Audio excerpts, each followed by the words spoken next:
Meu amigo, minha amiga, seja novamente muito bem-vindo, bem-vinda ao nosso canal Humanizando.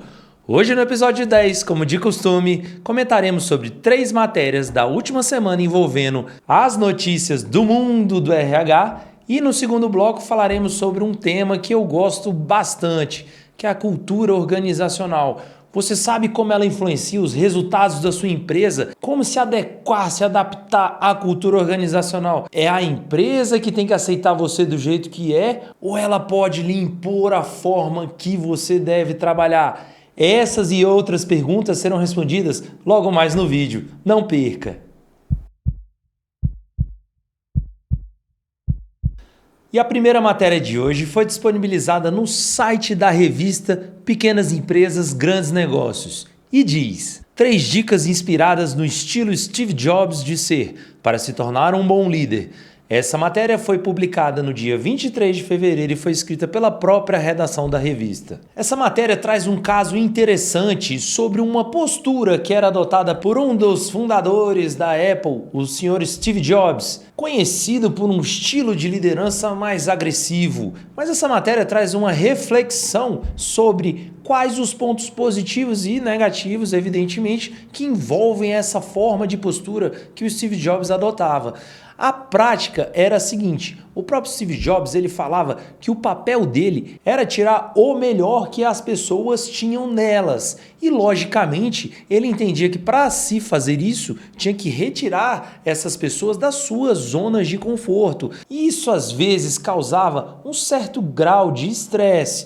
Mas ele comentava que isso era natural e era fundamental para que as pessoas conseguissem atingir o seu potencial máximo e, efetivamente, levando esse potencial para gerar os grandes negócios e os resultados da própria Apple, que os números falam por si. Mas existe um limite tênue de até onde você pode forçar o colaborador ou empregado para que ele efetivamente saia da sua zona de conforto. É como se você tivesse uma montanha russa. Quando você acha o ponto ideal, a pessoa fica na sua eficiência máxima, ela produz o máximo que ela pode produzir, mas logo em seguida vem aquela descida, aquele vale, quando você ultrapassa o limite do razoável, aquela pessoa acaba tendo um burnout, um problema psicológico, qualquer outra coisa do tipo, e acaba gerando um resultado inverso, a pessoa ela para de produzir. E a matéria traz 3 dicas para você conseguir controlar esse limite e não ultrapassar na hora de forçar o desempenho das suas equipes. A primeira dica é: esclareça as expectativas,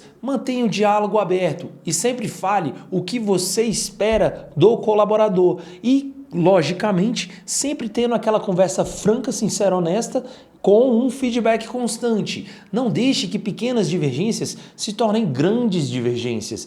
Você tem que cortar o mal pela raiz. Começou a ter algum ruído na comunicação? Já chame, converse e tente resolver aquilo rapidamente, porque às vezes a pessoa está estressada, está dando além daquilo que ela consegue entregar para a empresa e você não sabe. Então, logicamente, a primeira dica é: mantenha uma expectativa alinhada, que eu, Alexandre, diria, mantenha um diálogo constante, aberto e efetivo, sempre lembrando de escutar mais do que falar. A segunda dica é criar um ambiente seguro. A gente já comentou isso anteriormente.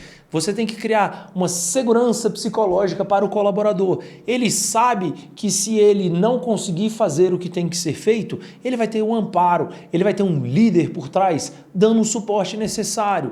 Porque, novamente, a gente já comentou isso aqui algumas vezes, você não consegue criar sem errar. E isso é fundamental para que você consiga efetivamente criar coisas novas, diferentes e melhores, que era mais ou menos a tônica que o Steve Jobs levava na Apple, na época da sua gestão. E a terceira e última dica é: lidere com equilíbrio. É exatamente isso. É você estar ali dentro, é fechando, você tem que estar ali perto do colaborador, sempre mantendo o diálogo aberto e entendendo se ele está satisfeito com o que está sendo feito, se ele efetivamente se sente parte da empresa, sente que está entregando algo de valor. Lembrando que a relação de emprego, ela é uma via de mão dupla. O empregado, ele entrega um valor para a empresa e a empresa paga uma remuneração para o empregado. Essa via de mão dupla, ela é muito importante, porque a gente sempre tem que ter em mente que o valor tem que estar sendo gerado, porque efetivamente as empresas existem para agregar e gerar valor para alguém, alguma coisa, um produto ou um serviço. Essa é a finalidade. E essas são as dicas com base na filosofia e estilo de liderança do finado Steve Jobs. E a segunda matéria de hoje está disponível no site da Você RH e diz: como aproveitar as vantagens da diversidade geracional. Essa matéria foi escrita por Rafael Souto, colunista da Você RH, e foi publicada no dia 18 de fevereiro de 2025. Essa matéria traz pra gente algo que já comentamos algumas vezes aqui no canal. A diversidade, ela é rica e ela tem um poder de agregar um valor absurdo para as empresas. E quando a gente cria um ambiente de inovação, lembrando que tem que existir um ambiente seguro, é a premissa de qualquer empresa saudável e que vai criar e construir algo, quando você cria um ambiente de inovação e criatividade efetivamente, você tem que ter um canal aberto de comunicação, um canal aberto, claro, em que todas as pessoas possam falar o que elas pensam e, logicamente, sempre mantendo a cordialidade e o respeito, porque pontos de vista de pessoas diferentes, ele é sempre rico. E quando as pessoas, apesar de serem diversas, aqui no caso da matéria, por conta da diferença geracional, hoje você tem uma porta de entrada, alguém com seus 18, 20 anos entrando em uma empresa e você já tem pessoas mais longevas lá com seus 50, 60 anos, talvez numa posição de sênior, alguma coisa mais, um consultor. E essas pessoas, elas convivem no mundo corporativo tendo que trabalhar juntas, tendo que produzir juntas, tendo que se entender. E às vezes eu estou trazendo aqui um exemplo de uma diferença de 40 anos. Você tem aí praticamente gerações que pensam diferente, falam diferente, se expressam de forma diferente. E aí você tem que ter um mediador, a matéria fala muito sobre isso. Você tem que ter um mediador, que é exatamente a área de recursos humanos, porque ela não pode deixar que as divergências gerem atritos. Pelo contrário, as divergências, elas vão criar valor, vão construir coisas melhores para a empresa e no final alavancam os resultados. Esse é o potencial da diversidade geracional. E a terceira matéria de hoje, interessante, ela não está necessariamente ligada ao mundo do RH, mas eu gostei bastante porque ela fala sobre a valorização do profissional e ela está disponível no site da Forbes e diz: 3 coisas que pessoas de sucesso se recusam a fazer. Essa matéria foi escrita por Judy Cook e foi publicada no dia 19 de fevereiro de 2025. Essa matéria traz um relato pessoal de profissionais que são referências em suas áreas de atuação e mais ou menos as estratégias que eles adotaram e adotam para conseguir chegar ao topo. E ela fala sobre 3 coisas que essas pessoas de sucesso não abrem mão de fazer. E são: a primeira, não existe negociação do seu valor. Elas valem o que valem. E aí é interessante esse ponto, porque às vezes você acha, eu mereço ganhar 20 mil, 30 mil, 50 mil, 100 mil reais de salário. Não tem problema nenhum, existem profissionais que ganham qualquer um desses valores que eu mencionei. Você tem que ter uma autoconsciência, fazer uma autorreflexão, tentar ver mais ou menos a sua capacidade de entrega. E entrega o quê? Eu não falo entrega, talvez uma coisa tangível, mas eu falo uma coisa, entrega de valor. E veja o mercado, dê uma analisada, veja mais ou menos o que você pode fazer para conseguir entregar mais valor. E se você entrega mais valor, é porque você tem um potencial de ganhar mais. Por quê? Mais valor, remuneração maior. Basicamente, esse primeiro ponto é isso. O segundo ponto que eu achei muito interessante, é uma coisa que eu pratico demais na minha vida. Essas pessoas, elas não desperdiçam tempo. O tempo, para quem ganha muito dinheiro e para quem ganha pouco dinheiro, ele é o mesmo tempo. A diferença, agora meu ponto de vista, Alexandre, a diferença é que pessoas que têm mais recurso, mais condição, elas conseguem comprar tempo. E o que seria comprar tempo? Atividades que não agregam valor às suas vidas, elas terceirizam. Então, quando a gente fala em terceirizar, às vezes a gente fala em contratar um prestador de serviço que vai fazer alguma coisa pontual, a gente fala em contratar um consultor que vai ajudar a desenvolver aquele problema que às vezes você iria gastar semanas, meses para resolver. Um consultor experiente, a coisa mais valiosa que ele pode lhe vender é diminuir o tempo e diminuir a dor que você pode ter para algum problema. Lembrando aqui, momento merchandise. Nós da Humanizano somos especialistas em desenvolvimento humano organizacional. A gente alinha estratégia à gestão de pessoas e muitas empresas têm a dor de conseguir encaixar a pessoa naquela função, naquela atividade que ela deveria estar fazendo e potencializando resultados. Se você estiver passando por isso, chame a gente que a gente entra em contato e com certeza pode ajudar você a comprar tempo. Agora retornando à matéria. Quando a gente fala em comprar tempo, logicamente a gente está fazendo uma análise custo-benefício. Vou trazer aqui hipoteticamente. Vale a pena eu ir na padaria comprar um pão ou vale a pena eu contratar uma pessoa para ir na padaria comprar um pão? Não sei. Não sei quanto vale seu tempo. Às vezes, seu tempo vale muito. Então, é melhor você terceirizar alguém para ir na padaria comprar um pão. Às vezes, não. Às vezes, você perde ali 5 minutos, 10 minutos, está indo para casa, tem uma padaria perto da sua casa, você para ali 5 minutos. Isso não vai fazer muita diferença na sua vida. Então, você tem que fazer esse cálculo custo-benefício para ver, vale a pena eu terceirizar, vale a pena eu delegar, vale a pena eu repassar para alguém fazer uma coisa que eu poderia fazer? Isso vai economizar tempo, vai fazer com que eu concentre meus esforços naquilo que realmente vale a pena para mim?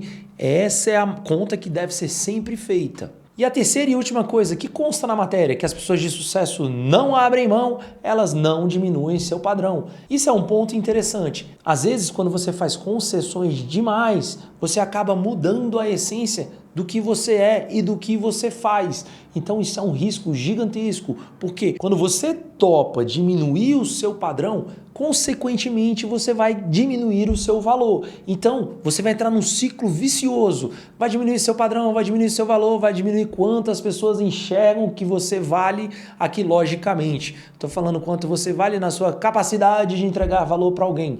E no final você acaba perdendo de todas as formas. Isso é um ciclo vicioso. Então as pessoas de sucesso, conforme a matéria fala, elas mantêm um alto padrão e às vezes elas acabam diminuindo a demanda que tem, trabalham menos, mas como entregam mais, às vezes abrem mão da quantidade e priorizam na qualidade. E a prioridade na qualidade é a prioridade no valor. Prioridade no valor, você ganha mais e efetivamente sobra mais tempo para você dedicar às coisas que realmente são importantes para você. Chegamos ao segundo bloco do vídeo e hoje falaremos sobre cultura organizacional.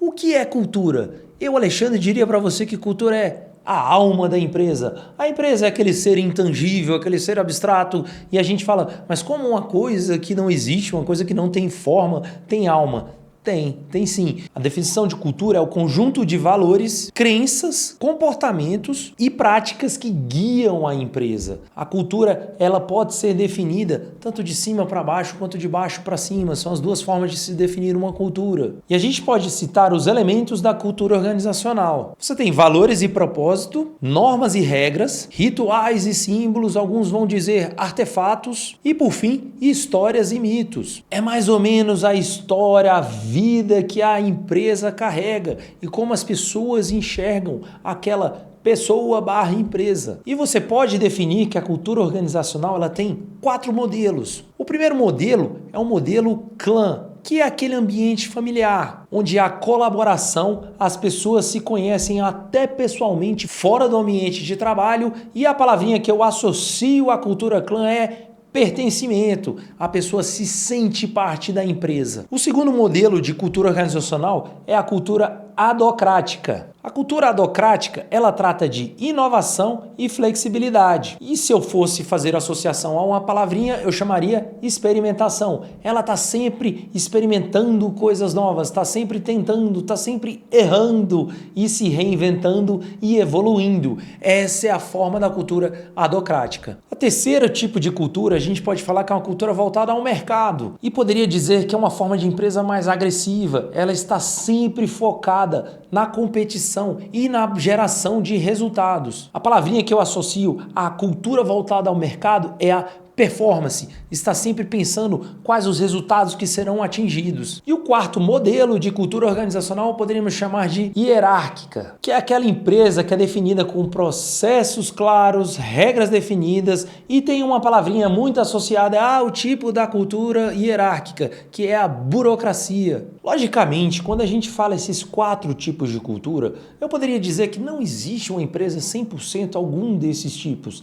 Às vezes a empresa ela é voltada um pouco mais para o mercado, ela é um pouco mais hierarquizada, ou ela é voltada para a cultura adocrática, mas isso, a gente acaba botando esses quatro modelos, vai botando um percentualzinho. A gente vai para uma startup. Eu diria para você que uma startup 70%, 80% ela é adocrática, mas ela vai ter uma estrutura hierárquica, ela vai ter a cultura clã, ela vai ter os outros modelos de cultura. Não é porque uma empresa ela vai ser exclusivamente um tipo desse modelo, não é isso. Todas as empresas acabam de uma forma ou outra sendo um pouquinho dessas quatro. Logicamente que definindo o mercado, o nicho, a estratégia da empresa, você vai ter um peso maior em um desses quatro modelos do que nos outros. E aqui a gente tem que ter uma noção clara que é onde mora o perigo da cultura. A cultura ela tem que estar alinhada à estratégia organizacional. Uma das maiores referências da administração, Peter Drucker, ele fala uma famosa frase que a cultura organizacional ela come a estratégia no café da manhã.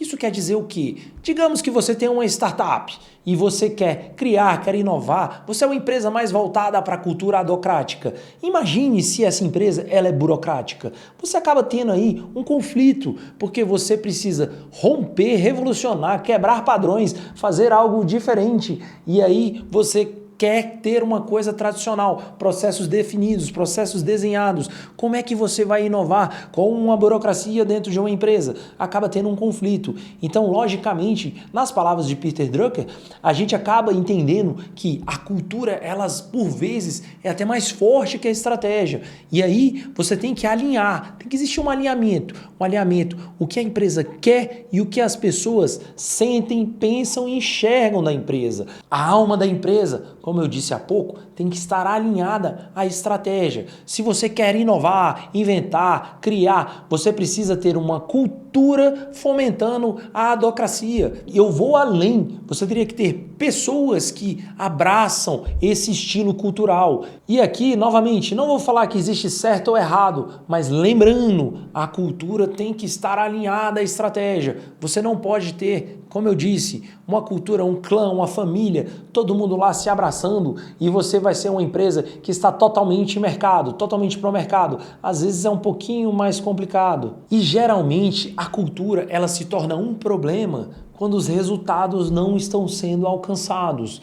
E as empresas, elas tentam forçar uma mudança da cultura. E você pode forçar a mudança da cultura, mas não muito. Porque se você exagerar na forma de querer mudar a cultura da empresa, você acaba gerando uma ruptura. E aí as pessoas, os colaboradores, os clientes, a própria sociedade, ela começa a ver com maus olhos essa mudança brusca de cultura organizacional. E existem, como eu mencionei há pouco, duas formas de fazer a mudança organizacional, que é de cima para baixo. Às vezes você muda a diretoria, você muda a estratégia da empresa. Você estava indo para um lado e de repente você quer fazer o caminho inverso. Não tem problema nenhum, mas você imagina que a empresa é um transatlântico que está andando bem grande e de repente você quer ir para o sentido inverso. Se você mudar com muita velocidade, talvez o navio até afunde. Ou seja, a mudança cultural, ela necessita de tempo, ela precisa amadurecer e você precisa conquistar principalmente os colaboradores.